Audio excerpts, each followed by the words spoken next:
is Chelsea from the Smart Cookie Files, and today I wanted to talk about one of the poetry books that I read in April that I didn't get a chance to talk about extensively, and that was Memories by Leav.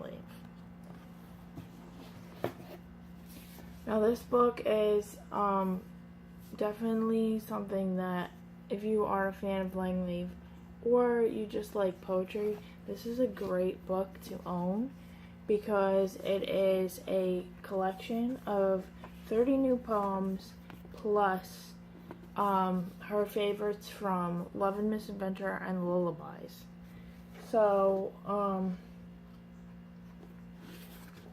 I really like this one, and also there's a lot of strong poems that I'll talk about, obviously, but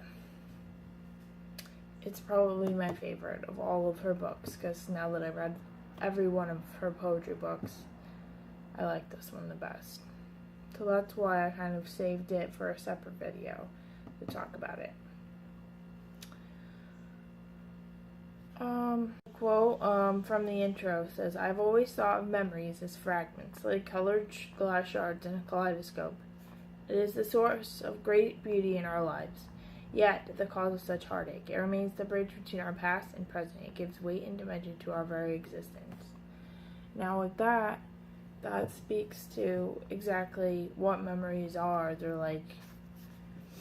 They can really bring you a lot of joy, but at the same time, if it's a memory of something that ultimately led to you having severe heartbreak or a really bad experience, then those memories will keep you stuck almost at times in life, where if you think on it too long, it'll actually cripple you.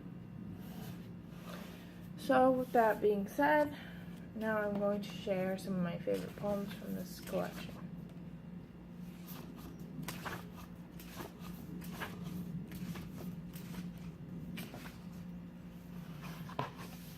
This is called Poetry.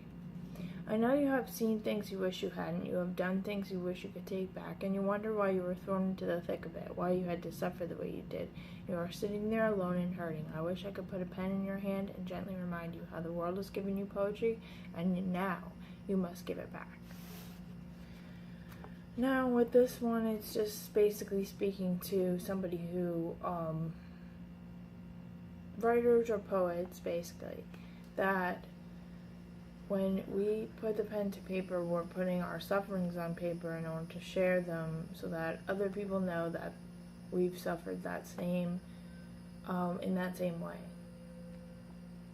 And sometimes life really, I don't know if it's purposeful, but for me as a writer, I feel like I've suffered in a way that was extreme, and I don't know, of course it made me stronger, but at the same time, it's just geez, did I really have to go through that in order to write these things? But I guess sometimes it seems that way. So that's what this poem speaks to. The next one is called A Writer's Muse, and it's basically my favorite. One day he will find you, he will touch you, and you will feel a lifetime of indifference, of apathy melt away in a single moment, and you will ache for him. You will love him in the way you walk a tightrope, in the way people learn to fall asleep in a war zone. You will bleed for him until the day he is gone.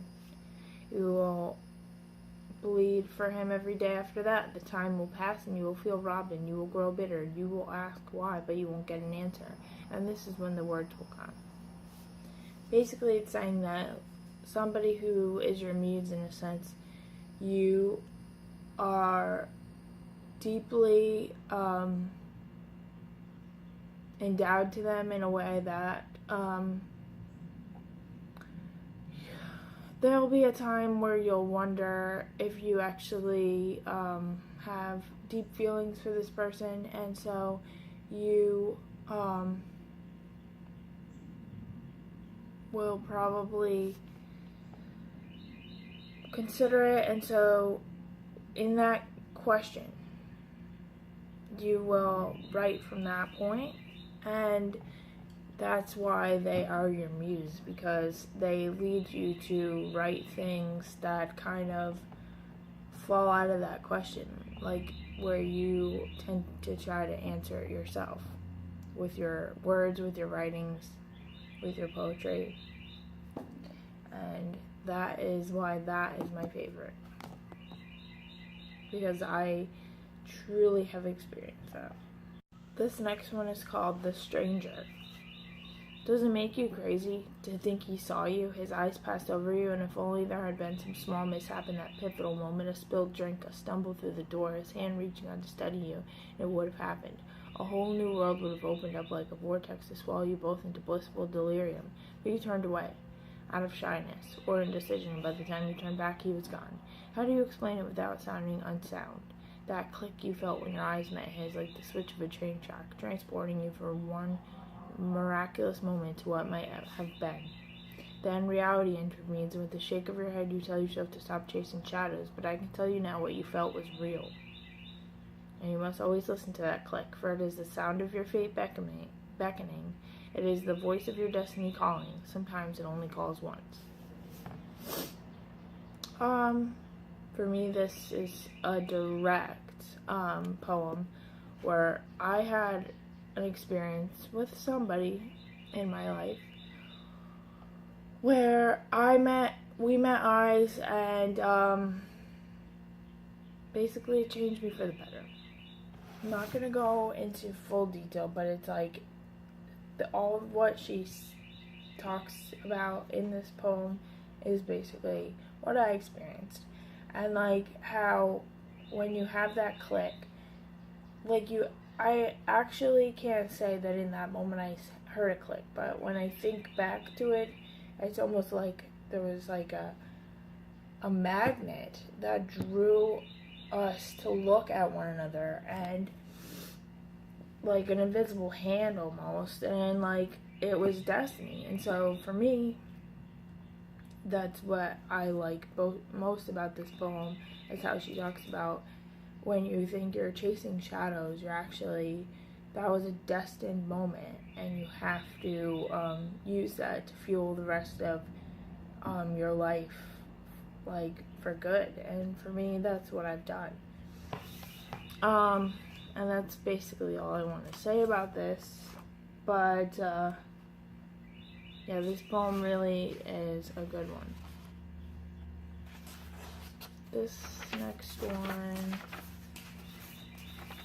is called A Writer's Plate. Take me someplace where I can feel something. I want to give away my heart. Tell me his name so I can know love when he speaks to me. Give me someone I can write about. Basically, self-explanatory. We all want to have someone to write about in a really in a way that's like they're the hero of every story that you write. I don't know what else to say, because basically it's all been said. So, next one is called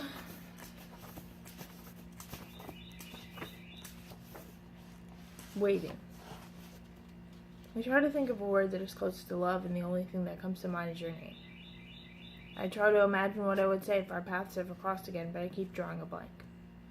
I've forgotten what it was like to feel the sun on my skin without worrying that it could hurt me. I've stopped throwing myself from cliffs with my arms in the air, waiting for the splash below. Every day I look in the mirror and I see more and more of my mother's face staring back at me. Every day I measure the weight of my past against the present and feel the drag of what could have been.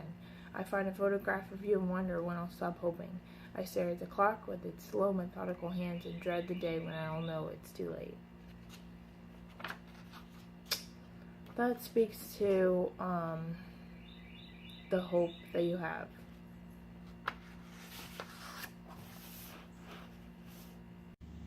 This is called Dear Love.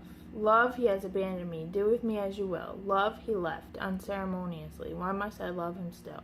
The best of me I gave to him, the years, the days, the hours. Precious little in turn he'd given, and like a dew to a wilting flower.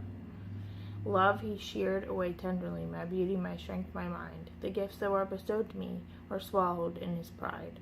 Love he has forgotten me, please tell me what you've heard. I guard his memory jealously, with him I place my worth. This is about loving somebody that completely and utterly ruins you in a bad way, and you kind of have to pick up the pieces and piece yourself back together.